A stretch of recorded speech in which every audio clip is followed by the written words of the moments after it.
గారికి చిన్న విజ్ఞప్తి అండి. మేము ప్రజాపాలన పెట్టుకున్నాము. అది 3 years తర్వాత L2 అని వచ్చింది. 3 years తర్వాత L2లో నుంచి మాకు 1 weekలో L3లోకి వెళ్ళిపోయి మీకు ఓన్ ఫ్లాట్ అని వచ్చింది. ఓన్ ఫ్లాట్ మాకు హైదరాబాద్లో ఉంటే మేము ఎందుకు అప్లై చేసుకుంటామండి చెప్పండి.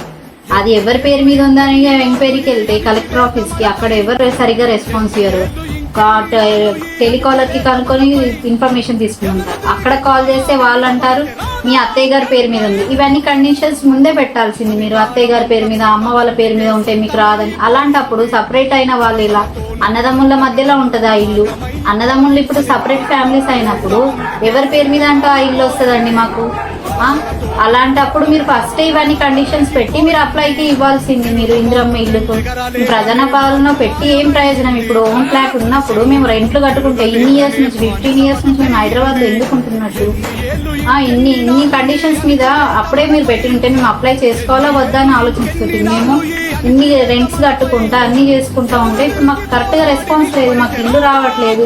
ఓన్ ఫ్లాట్ ఇప్పుడు మా అత్తయ్య పేరు మీద ఉంటే మాకేం సంబంధం? మాకెలా వస్తుంది?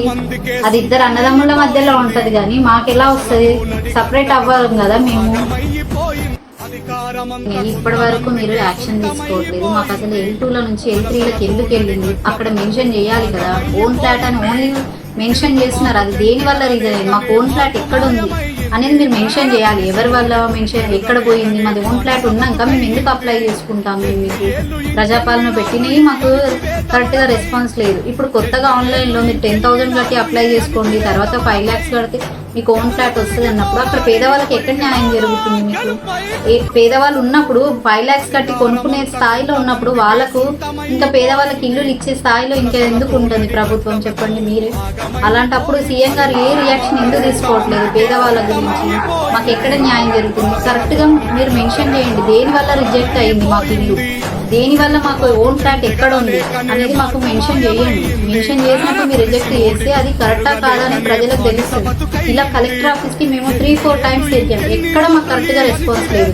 మీరు కాల్ సెంటర్కి కాల్ చేస్తే వాళ్ళు కరెక్ట్గా ఒకసారి రెస్పాన్స్ అవుతారు, ఒకసారి రెస్పాన్స్ అవ్వరు.